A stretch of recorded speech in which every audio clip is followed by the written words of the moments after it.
result of that is to push pricing up, then all they're doing is helping the banks. Right. But the truth is that access to funds then push up prices, and that pricing then negates the access to funds. And it's this every single time we try to make these things more affordable, we end up making them. This is one of those things where I wish people would be a bit more libertarian.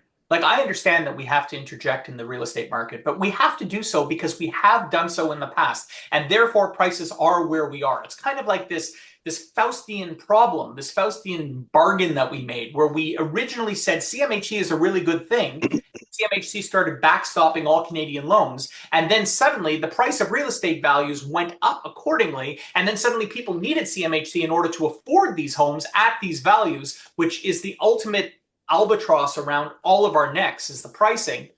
To some degree, what the government is doing is they're saying, don't worry, we're going to give you more options at today's pricing. But if the result of that is to push pricing up, then all they're doing is helping the banks. Right. I wish there was a broader thought process into real estate generally and the role the government plays, which, if it is simply to promote access to funds, an analysis of how that access to funds affects the overall pricing of the product is what I always feel is a missing analysis. Because I see these things, I'm like, great, Johnny, who's currently in the market, will be helped. But Johnny's brother, who's 10 years behind and is just finishing high school, well, they're screwed, because that's going to work its way into the pricing models of the market and push everything up, right? And so we can all applaud because we're all like, we all may be short-term gainers, and we're all like, yeah, yay, yay, yay, we have more access to funds. Right. But the truth is that access to funds then push up prices, and that pricing then negates the access to funds. And it's this snowball that we never really seem to understand the secondary part of government policy, which has that negative effect. You don't get free money in this world.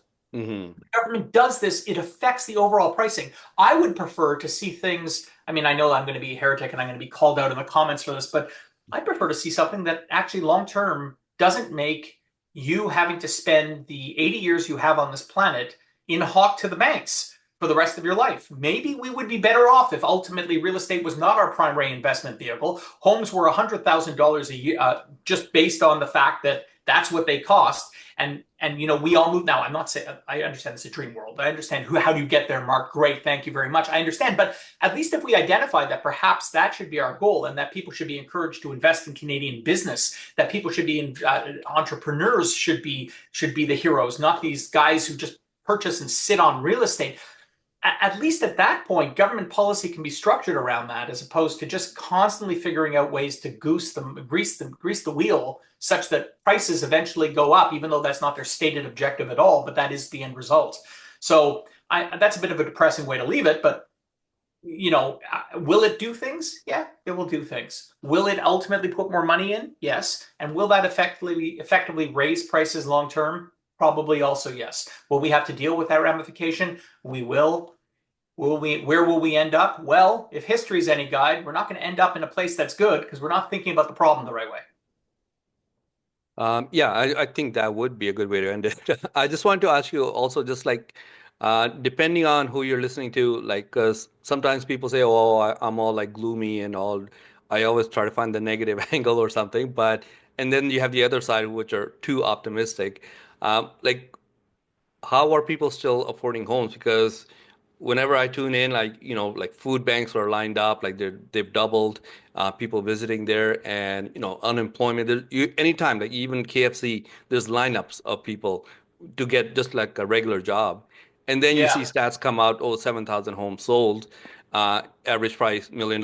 Like how it's like two different worlds we're living in. Like how is this happening? How are people just okay, time to jump back into the market, and away we go? It used to be that people used to drive till they qualified. You remember that expression? Again, that was an expression of a bygone time that was prior to 2016.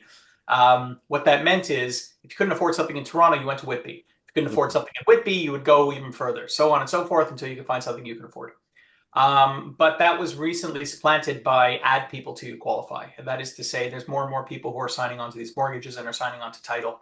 Mm. such that what we've done is we have identified the boomers who have been holding on to their homes that they bought for three peanuts and a strawberry, and have some equity. And we are using their signatures in order to afford ever higher mortgages, meaning that to some degree, the people who are affording homes are using intergenerational wealth to do it. Mm. Whether or not it's admitted to be the way that case or not, because there's an actual transfer of wealth, signing onto a mortgage and agreeing to be responsible to it is equivalent to that as well, especially if you can never pay off that mortgage. It has long-term consequence. So to some degree, I do think it's intergenerational. In fact, I don't think it's to some degree. Ask yourself, of the people who you know who purchase property, how many of them bought their first property without parental help? Ask them. I mean, Right. I'm a lawyer. I deal with first-time buyers all the time. The money does not come from first-time buyers. It's not as if conscientious people who have not gotten their Starbucks for 3 years suddenly come in and say, "Great, I have $30,000. Now let's buy." Well, first off, they have huge student debts, which are now a cycle of dependency. And those people who like took out arts degrees before always got away with it because, okay, you graduated with $10,000, $15,000 in debt, so you could pay that off. But if you graduate with $100,000 in debt with an English degree, good luck to you trying to pay that back. Yeah. $200,000 of whatever it may be. Plus, there's the enormous cost of rent, plus everything else. And so when they come up to you and they say, "Here's $30,000, you know as well as I do, it's not going to give you even a down payment on a loan." And so it doesn't really matter how judicious you are with your spending or anything else. Structurally, you need a source of cash. And the only source of cash for a first-time homebuyer that's in their 20s after having gone through school, if they've done everything right and basically pursued the dream that their parents have set out for them, which, by the way, isn't necessarily shouldn't be the dream anymore, but let's assume that they pursued it. Well, the only way that they're going to do that is through intergenerational assistance. And so, to some degree, what we're looking at are those people who were fortunate enough to be born to the right parents and those people who weren't. And that really sucks. It sucks that we're building out a country that doesn't allow hard work and merit to take to provide for the same opportunities as those people who don't have it. Now, to some degree, that's always been the case. You can go look back to the pharaohs; it's going to be the case that's the reality in life. Yeah. But we certainly have done nothing to equalize the board over the course of the past 20 years. It's become markedly worse. Hmm. Can Any? I leave on a positive note though? Because Yeah. everything Okay. you said has been very negative. Look, um, there are huge opportunities in today's market. There are for those people who want to again learn fundamentals. And the good news is that as real estate ceases to become the be all and end all of wealth creation in this country, if fundamentally we just keep on plateauing, my hope is that we have a realignment of it as to what is important and a reallocation of capital into what is important. Mm. If you go into the States, it is very the entrepreneurial ethos that exists in the States is apparent. People are opening businesses, people are taking risks. It's not to say people in Canada don't take risks. There's going to be a whole bunch of people who sit there and say, "Screw you, I opened up a restaurant, I put everything on." I get it. There are people who take risks, but it's not to the same degree. And to some degree, it's because there is this huge vacuum of sucking that just takes up everything. All the available capital flies into real estate. If you were a banker, why would you invest in anything other than real estate? Why would you invest in anything that is risky? Why would you take that entrepreneurial step? As real estate ceases to provide the returns, other people will still want returns. And that means that we can have collectively a renewed drive for entrepreneurship in this country, a renewed drive for using capital effectively to build out our industries. Canada has always been a country of raw natural wealth. Reallocating and reorienting towards that is in order as well if fundamentally the real estate returns aren't there. The making it so that real estate returns no longer are the sole source of riches means that the rest of the economy can seriously benefit. And the Canada that I and that you grew up in had that dynamic in play until about 2016, 2017. The good news here is that who knows? If we can keep on plateauing and be measured in our growth, accounting for inflation, then capital will be reallocated, creating for a more vibrant Canada for all of us. And we can start providing a future to our children who, for the past 10 years, have had absolutely no chance of ultimately starting a middle class life. I'm Right. hopeful that will happen. I see the beginnings of that here. And that's the happy news story here. And let's keep it up. Let's see if we can do that. I mean, sometimes the government's going to try their all to increase values to 1.5 million and then maybe 2 million and everything else. And it's to some degree we're fighting against the government in Yeah. this, but market realities have a way of settling on their own, and Mm. those realities are now fundamentally in favor of a reallocation of capital away from passive investment. And I'm excited to see where that heralds. Yeah, no, thanks for this, Mark. Any hopes, predictions for 2025, or you want to leave it here on a positive note? You know what? If I give you my hope and prediction and it's about the young kids, then it makes me feel so damn old. I'm approaching 50, and I have to be aware that if I say that, it just makes me sound so old. But I have kids, I have teenagers. Hmm. And my hope is that we start teaching our children how to again be innovative and to look at this economy and say, I can do amazing things. I can do non-passive things. I can build active companies. I can employ. I can partake in the innovation of artificial intelligence and the innovation of building companies and even just manual labor companies, things like that. My hope is that those opportunities that were once replete for all of us again return to my kids' generation. I think they will. I'm hopeful about that. And I think we'll all be better off when that happens. Thank you. I think that's a good way to end it. Also, I can edit from here if you want. You were talking about innovation. Like, do you want to mention something about the Pinroll app you had, or just leave it Ah, as edit? I'm happy to. I'm happy to. You know what? I started an app called Pinroll, and I can tell you what it is. I mean, I'll give you the 5 second pitch. It allows strangers, it allows groups of people to ultimately share photos one with another in a really easy way. We're just launching iteration 3. We're excited about it.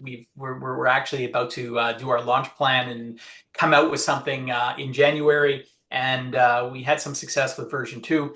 Hmm. But I mean, I don't really care too much to go into that because this is a separate show. What I want to Yeah. bring up with Pinroll is that I am doing that with my 14-year-old daughter, who's now going to be 15 this month.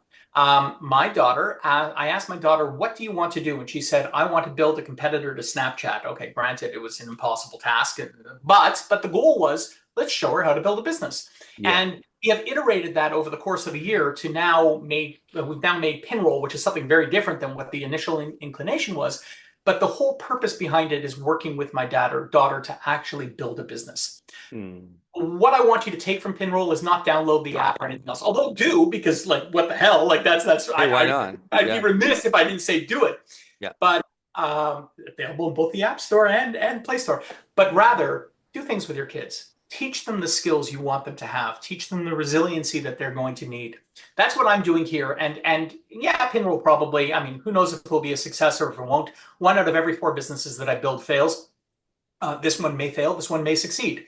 But to my mind, it's already a success. I've had a great, great, great time working with my daughter. We've bonded over this. Yeah. We have met some amazing people. Just this week, my daughter actually arranged a meeting with a guy named Rory Sutherland. I don't know if you know him. He's the vice chair of Ogilvy, which is like a British marketing firm. He's like a jolly Oh, old dude who always comes on TikTok and does TED Talks about marketing and everything else. My okay. daughter's really in love with marketing, and it was inspired through this Pinroll project.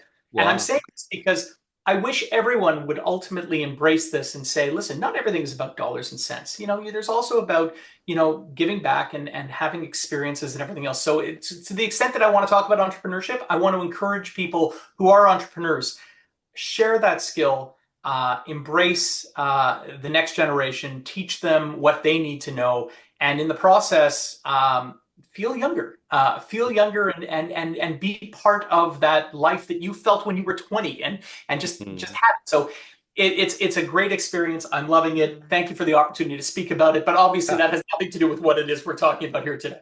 No, no, no, it's fine. Yeah, everybody download Pinroll for sure. Okay. Because Mark was gracious enough. He is a friend of the show. So anytime I ask him, like short notice, whatever, he's like, yeah, no problem. And he's amazing. Like he's probably the smartest person I know. So thanks for doing this, Mark. Anybody who needs a lawyer, he's here. So, I hey, would I would mention you should know that when I'm not on your shows, I'm watching it. I enjoy watching you every week okay, okay. Thank you. as these come out. So thank you very much, Vic. Thank you. Thanks, Mark. Okay. My best. Take care. Thanks. Bye bye. Bye bye.